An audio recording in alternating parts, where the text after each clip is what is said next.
দেখো সন্ধ্যাবেলা আমার মেয়ে গলায় একটা মালা পরে, ঠাকুরের মালা মাথায় টুপি দিয়ে ঘুরে বেড়াচ্ছে। এই যে আমি হলো সন্ধ্যাবেলা ওর গডরেজটা সাজাবো বলে নিয়ে বসেছি। এই যে ওর যে এতগুলো জামা প্যান্ট যেগুলো কিছু কিছু পরে না ওগুলো বাদ দিয়ে দেবো, আর যেগুলো এনেছি কালকে আর যেগুলো পরার মতো ওগুলো রেখে সব বাদ দিয়ে সাজিয়ে দেবো।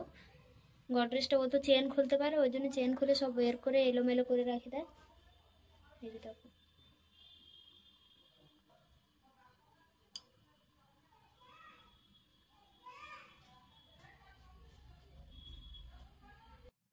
দেখো আমি এদিকে জামা প্যান্ট সাজাচ্ছি, ও পেছন থেকে এসে হলো টেনে টেনে নিয়ে ফেলে দিয়ে চলে যাচ্ছে। মানে আমার কাজ গোছাবে কি বাড়াচ্ছে প্রচুর। ওর পিছন থেকে কখন এসে চুল টেনে চলে যাচ্ছে, ওই করছে, প্রচুর তেলাচ্ছে। কতগুলো জামা প্যান্ট হয়েছে দেখো, মনে হয় কিছুই নেই কিছুই নেই, কিন্তু এলোমেলো হয়ে আছে বলে জানা যায় না। কতগুলো জামা প্যান্ট সব আমি বেছে বেছে নিয়ে নেবো এর থেকে।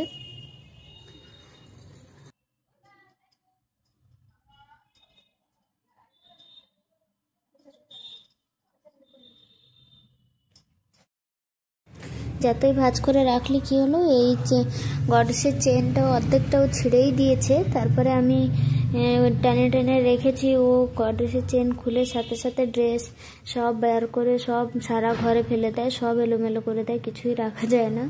দেখো ওর মাথায় একটা আমি ফ্রক দিয়ে দিয়েছি, বলছি তুই ঘোর। এই যে মেয়ের গডরেজটা সাজিয়ে ফেলেছি।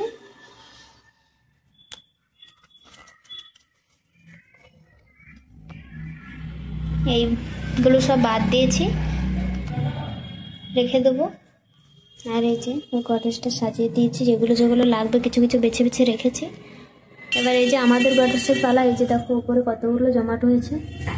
এই যে ভিতরে তো অবস্থাই নেই, দেখাচ্ছি দাঁড়াও।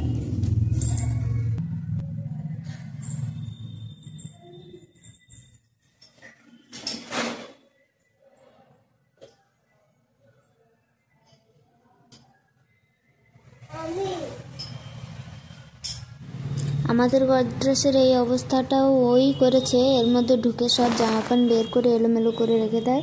এর উপরে থাকের উপরে উঠে বসেই থাকে। এই নাইটি দুটো কিছুদিন আগেও আমাকে এনে দিয়েছে, কিন্তু পুরীতে নতুন এসেছে বলে টেলর কোথায় এত জানি না বলে সেলাই করা হয়নি। তো সেলাই করে আনলেই তোমাদেরকে পরে দেখাবো। দুটোই এক ডিজাইন, ওই জন্য একটা দেখালাম, কালার আলাদা খালি।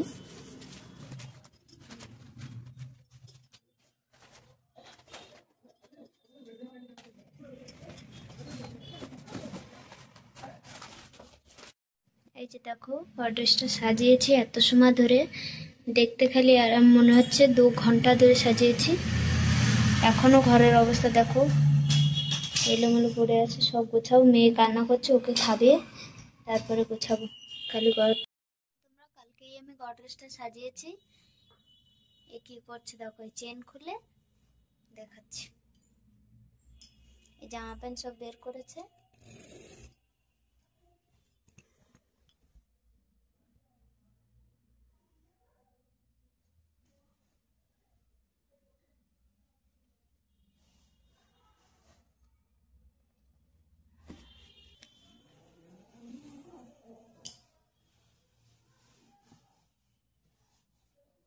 দেখেছো কি করতে পারে, এ দেখো।